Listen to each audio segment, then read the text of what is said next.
1, 2, 3, let's go. Alright, so today I will be building the world's largest completely automated farm in Minecraft. I'm gonna take a simple automated farm design and expand it all the way to the build limit. The amount of food this thing produces in only a few minutes is absolutely unreal. So be sure to stick around to the end of the video to see how it all turns out, and don't forget to hit that like button. Like right now, hit the like button. It's super easy, just one click, and it really helps out the video. And with that, let's just jump into it. All right, so we have our automated food farm right here, and I mean, this thing gives me a decent amount of food, but like, what you're seeing right now, it took like a few hours to collect, and I want more, okay? I'm all about doing things to the excess, so I want to take a farm design like this, and then just expand it all the way up as far as I can, practically to like the very top of the beacon that you're seeing right now, okay? Because again, I mean, look at my world. I do things to the extreme. I spent like 1,000 hours getting a full netherite beacon, yet I just have like a super simple food farm. No. So I figured out, how many supplies do I need to get all of this done? And I need 75 stacks of dirt, 73 stacks of stone, 71 stacks of glass, 67 stacks of rails, 9 stacks of power rails, 9 stacks of levers, 2 stacks of detector rails, 11 stacks of logs, 4 stacks of glowstone, 4 slabs, 3 hoppers, 2 stacks of droppers. And then to craft all of this, we need an additional 46 stacks of iron and a bunch of other miscellaneous blocks. Yeah, it's safe to say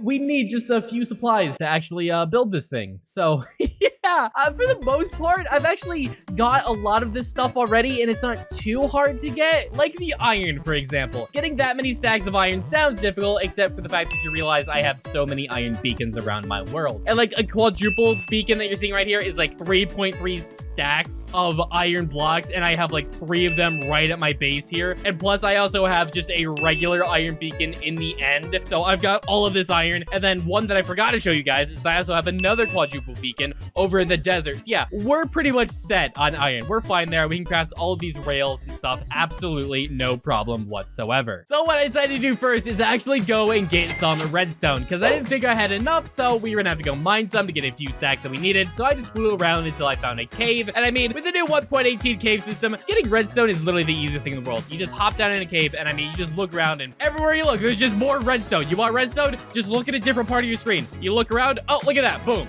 redstone. Move over a little bit, look down, boom, more redstone. It's the absolute easiest thing in the world. So I went ahead and mined all of that up, and while I was doing this, I actually found like this bonus structure thing. I found one of these before when I mined in a straight line in one of my previous videos, and you guys told me that this is actually fairly rare, like really uncommon, one of the more rare structures that can possibly spawn, and there's like diamonds around it. I didn't know that. So yeah, I figured, hey, you know what? We're gonna preserve this thing. I'm gonna be like the only YouTuber with this thing in the world. We're gonna save this thing. It's gonna look so amazing in my...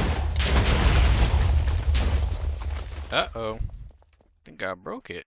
Also, another thing I found was this spawner, which like intersected by a mine shaft, which seems incredibly rare, and I've never seen anything like this before. Okay, this is so rare. Surely we get a chance to golden apple with this thing, right? Okay, first chest to now. Second one. I'm feeling this chest. Here we go, baby.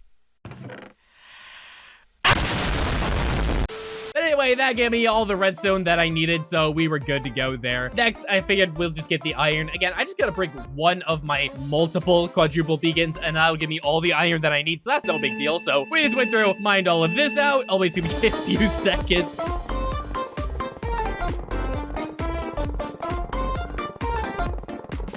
And there you go. That gave me all of that. So yeah, as you can see, we're just blowing through all these supplies here. We have got an absolute ton. And as I went to go put away this extra iron that I had, I actually, I noticed something. I started to run away, but then I realized, oh yeah, apparently I had a ton of extra redstone in my chest that I didn't realize. So I didn't even have to go mining. I could have just used this redstone because I'm an idiot and I didn't even think to look if I had any redstone first. I just assumed I didn't. But anyway, next, when I decided, hey, we should probably actually actually start working on breeding villagers for this farm because we're gonna need them. But we sort of have a problem. I have so many villagers by my base, like all these villagers down here that I trade with, all of the villagers that I have up here at my farm. I'm basically at the limit of how many villagers I can have in this area. I'm gonna have to breed them somewhere else. And I mean, we also have our trading station with all these villagers, which is also another problem. So like, we have way too many villagers in this area. We need to go somewhere else. So I figured we'll just breed them where we're gonna build the farm. But first I had to figure out where am I gonna build the farm. So I figured, hey, you know what? We'll just build it out here in the desert. This area is like super open and I like fly by here constantly because over at the end of this desert is the nether portal that I use to get to the roof of the nether. So that way it generates food without actually being in my render distance, lagging at my world because it's so massive. So moving some of my villagers there to start breeding them was super easy. We just created a series of nether portals. So you transport a villager in that one nether portal, break the boat, they go through, they then automatically go into the minecart, they get shipped on over to another nether portal, you break the minecart, they go through, and boom, they're at their farm. I then just decided to block this villager off in one of these corners so that way they didn't end up going through the nether portal again while I was getting the other villagers. And a few minutes later, we had transported enough villagers here so we could just start breeding them because we were gonna need like 50 villagers in total. Yeah,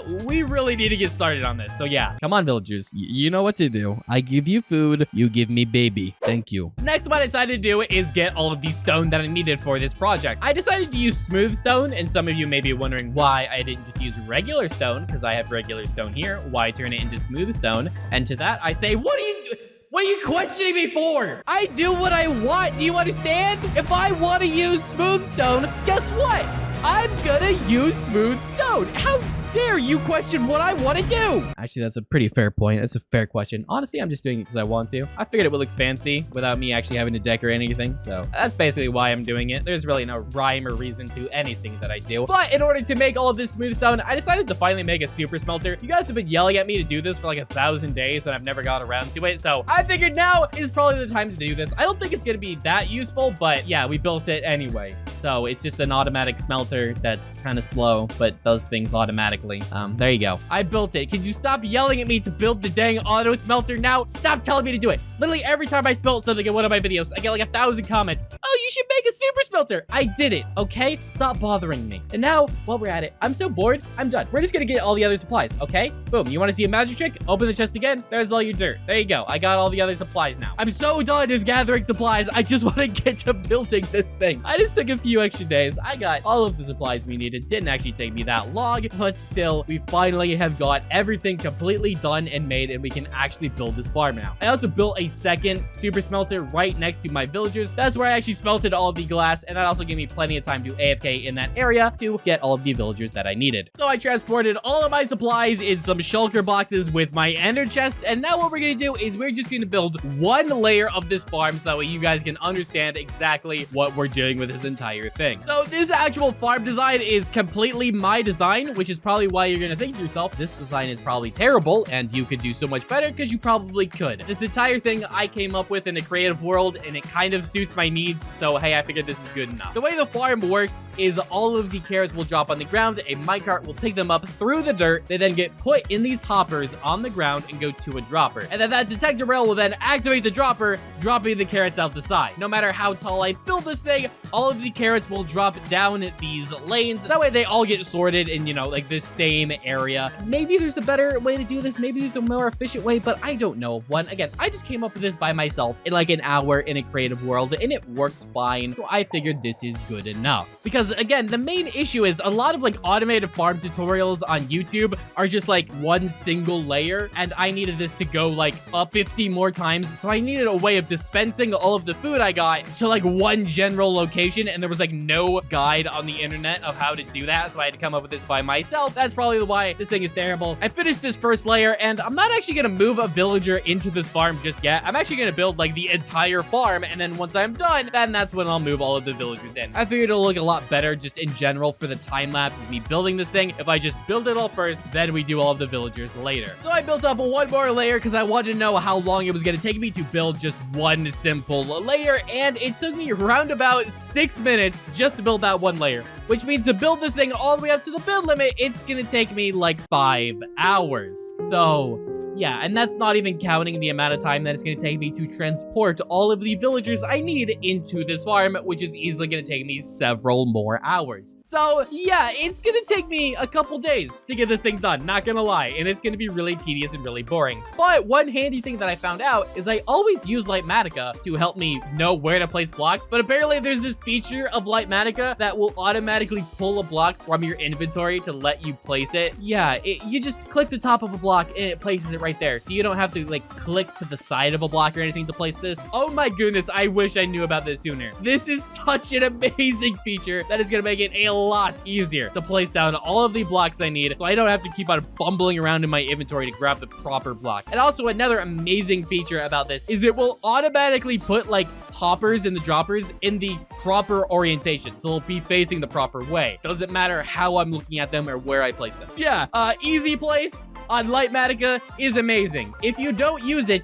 you should, because it is amazing and it saved me so much time and so much of a headache placing all of these blocks down. So I just got to work on expanding my farm. I spent probably about an hour or so, and we managed to expand this a few more times upward. And it was at this point that I decided we were actually going to move some villagers into this farm, because I wanted them to start getting to work getting me some carrots, because I didn't actually have enough carrots to like continue planting in the farm. So I figured I would just move a few villagers in, they would give me more carrots, and then by the time I finished the farm, we would have enough. The way I decided to transport them is we use this activator rail here, which will dump them off to the side, and then I also have one block in front of the activator rail as a solid block, so that way the bike cart doesn't just glitch through the ground, because if the block in front of the bike cart is soil, then it'll just glitch right through, so I had to replace that block with netherrack. Yeah, we just go through, we get ourselves a villager, get them in the minecart, give them a shove, it dumps them in the perfect location, they then get attracted to the workstation, so that way they walk away, and I can take all of this away. Pretty simple. Again, not that difficult. It took me a few minutes or so. I did sort of run into one problem though, is the villager that I put in there actually decided to drop down. They saw the carrot at the bottom of that little shaft right there, and so they just hopped on down, because it's only a 3-block drop and they can't die from that. So it's not that big of a deal. I'll just have to block off that area inside the farm to prevent them from doing that. But for now, we're gonna have to say goodbye to this villager. So yeah, I need a new one. Also, another problem that I ran into is some of these villagers still had potatoes in their inventory from when I was breeding them earlier, which isn't too big of a deal, because if they have, I think, over 16 potatoes, they would share with other villagers, which means the max they can have in their inventory is only 15. So once I moved them in, I just walked around with them, made sure they got rid of all their potatoes, and then I actually gave them carrots to get them going. So yeah, again, not that big of a deal. And now the only thing left to do is just finish building the entire farm. There's not much else left to detail, you guys, or too much to explain. We just got to get building. I mean, all of these layers that I built up right now, again, took me probably about an hour or so. So we still got a lot of work to do, at least like 4 or 5 more hours. So I'm just going to get these blocks. We're going to get everything sorted. We're going to get everything ready, and let's just build this entire farm.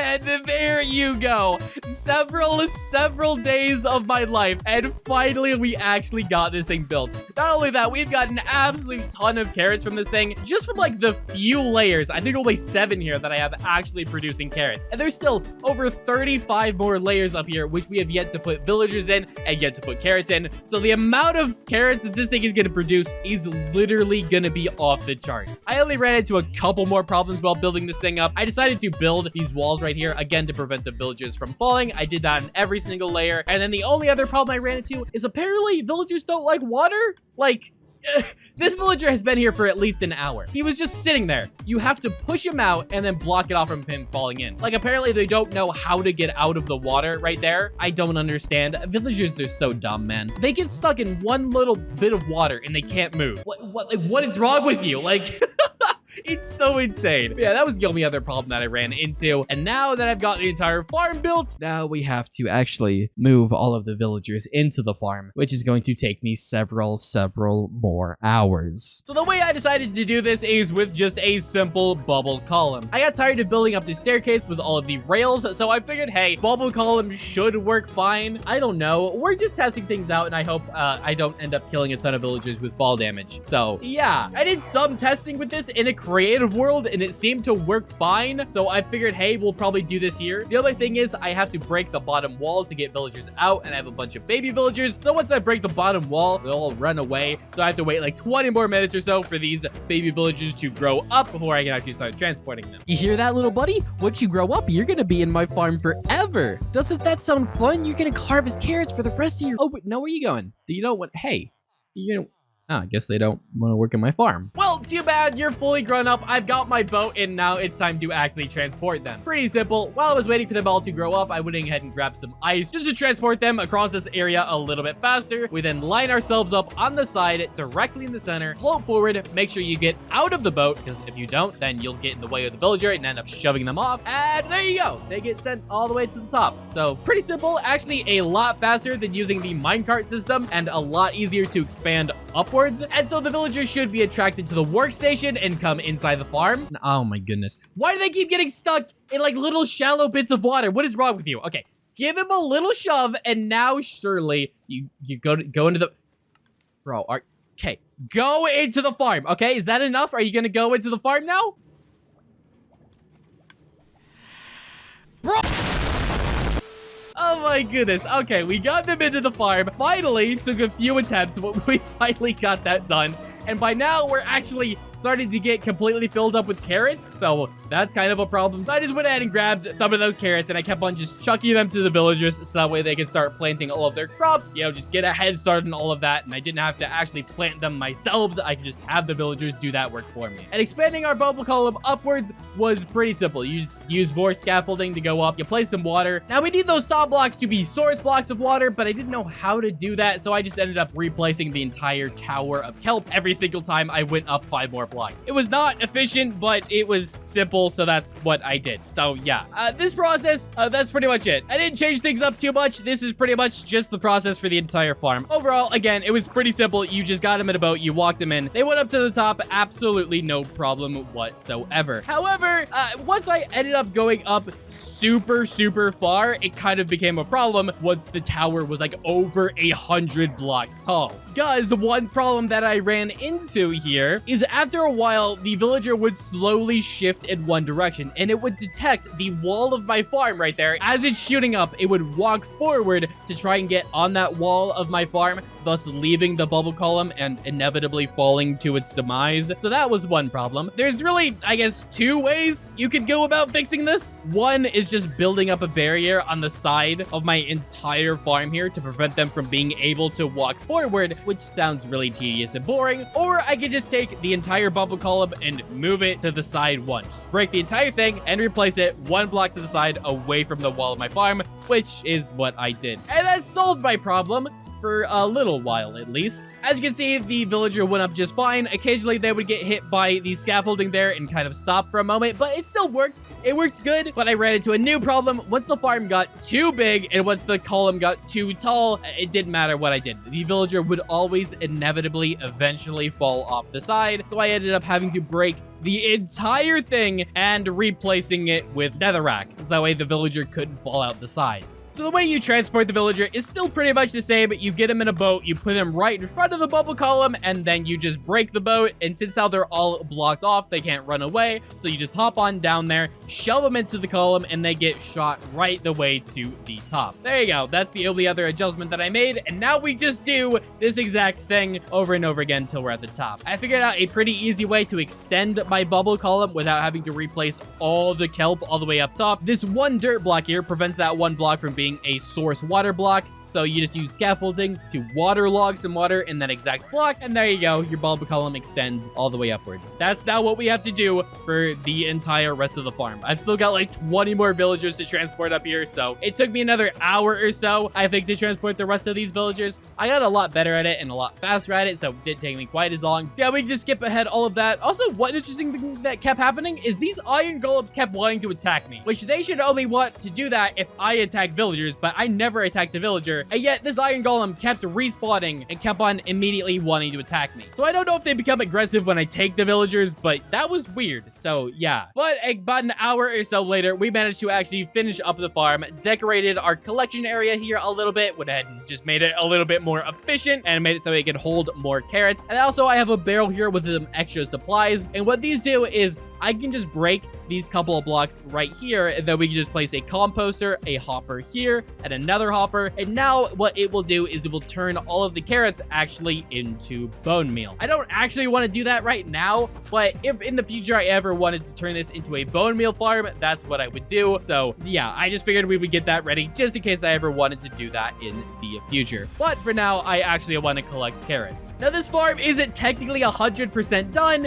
because some of the villages at the top are still picking up carrots. Basically, their inventories need to be full so that way the carrots stay on the ground for the minecart to pick them up. But like the final 10 layers of villagers, their inventories aren't full yet, so it's not perfect yet, but it's still close enough for me to actually do an AFK test to see how many carrots we get. So I went around halfway up this farm just to AFK for 30 minutes. Keep in mind, this is 30 minutes of AFKing in the daytime because the farm doesn't work at night because the villagers don't work at night. So I went ahead and made sure as soon as nighttime hit, I slept every single time. So we actually AFK'd 30 full minutes of daytime for this farm to work for 30 full minutes. So after that time was up, we went on back down, and this is how many carrots we got off of just 30 minutes in this farm. And keep in mind too, the final layers of this farm is not done either. So this is only like 2/3 of our farm actually at operation. So if you fly all the way to the top, you see this top villager actually is still picking up carrots. That means my automatic farm isn't actually getting carrots still from these top layers. So I mean, getting nearly a full double chest in only 30 minutes with only like 70% of my farm working is still absolutely insane. I never need another food farm ever again for the rest of my life. Like, literally, we can finally, after all of this time, get rid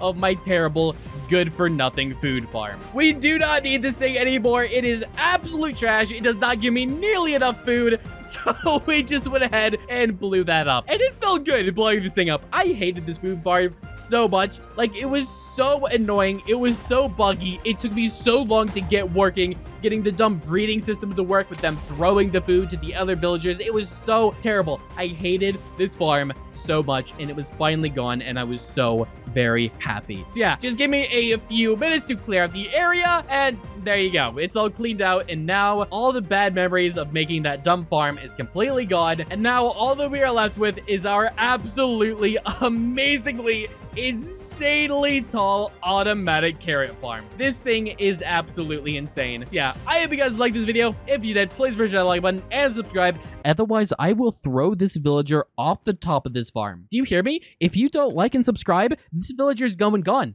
Okay? You don't think I'll do it? I'll do it. Okay, come over here, little villager. I'm gonna chuck him off the slide unless you like the video right now. Last chance. I'm about to throw him off. One punch.